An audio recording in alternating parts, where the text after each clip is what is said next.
ఇక యాక్సిస్ బ్యాంక్లో 6.5 కోట్ల భారీ కుంభకోణం. ఎన్ఆర్ఐ ఖాతాకు కన్నం వేసిన బ్యాంకు మేనేజర్ అరెస్టు. 47 విడతల్లో సొమ్ము మళ్లింపు, ఫోర్జరీ సంతకాలతో గరాణ మోసం. బ్యాంకు మేనేజరే ఫోర్జరీ సంతకాలు చేస్తే ఎట్లరా నాయన? బ్యాంకు మేనేజరే 6.5 కోట్లు కుంభకోణం ఏంటంటే బ్యాంకు మేనేజర్ వేసిండంట. ఏడది ఇట్లా తయారవుతుందిరా నాయన. ఇదే ఏడా ఇది బేగంపేటనే. నగరంలోని బేగంపేట యాక్సిస్ బ్యాంక్ శాఖలో ఒక భారీ బ్యాంకింగ్ మోసం వెలుగు చూసింది. నమ్మకంగా ఉండాల్సిన బ్యాంక్ మేనేజరే కిలేడిగా మారి ఒక ఎన్ఆర్ఐ ఖాతా నుంచి ఏకంగా 6.5 కోట్లు కాజేశాడు. ఈ ఉదాంతానికి సంబంధించి పంజాగుట్ట పోలీసులు బ్యాంక్ మేనేజర్ వెంకటరమణను అదుపులోకి తీసుకుని అరెస్ట్ చేశారు. అసలు ఏం జరిగింది?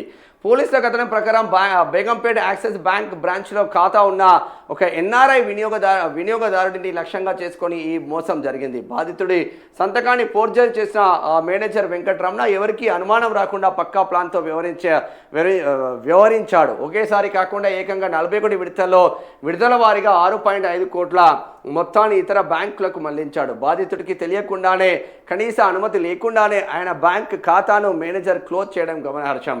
ఉన్నతాధికారుల హస్తం. ఈ భారీ స్కామ్లో కేవలం మేనేజర్ ఒకడే కాకుండా బ్యాంకులోని మరికొందరు సీనియర్ అధికారులు, ఆపరేషన్ టీం ప్రమేయం కూడా ఉన్నట్లు అనుమానాలు వ్యక్తమవుతున్నాయి. బాధితుడు ఈ విషయంపై బ్యాంక్ సీఈఓ దృష్టికి తీసుకెళ్లిన స్పందన రాకపోవడంతో పోలీసులను ఆశ్రయించాడు.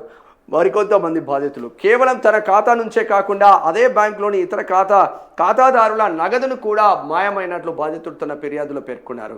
దీంతో ఈ కుంభకోణం విలువ మరింత పెరిగే అవకాశం ఉందని పోలీసులు భావిస్తున్నారు.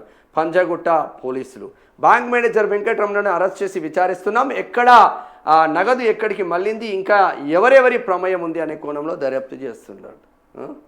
ఇంట్లో దొంగని ఈశ్వరుడైనా పట్టుకోడు అంటారు. కొన్ని రోజులు పట్టుకోడు, తర్వాత ఆ ఈశ్వరుడే పట్టుకుంటాడు.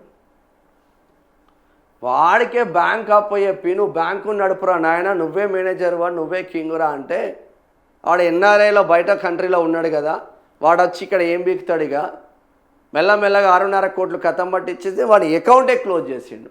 ఎవరికి చెప్పుకుంటావు చెప్పుకోపో అన్నాడు. ఉంటుందిరా నాయన, ప్రతిదానికి కాలం సమాధానం చెప్తుంది. ఎప్పుడు ఎగిరెగిరి పడకూడదు, గ్రౌండ్లోనే ఉండాలి. మన పని మనం కాలంతో పాటు పని చేసుకుంటూ, కాలం ఎట్లా పరుగులు పెడుతుంది, 24 గంటలు టైం సరిపోదు కదా ఒక్కొక్కసారి. దాంతోపాటు మనం పరుగులు పెట్టుకుంటూ పోతే మనకు మంచి జరుగుతుంది. ఈ దొంగ బుద్ధులు ఎందుకురా నాయన?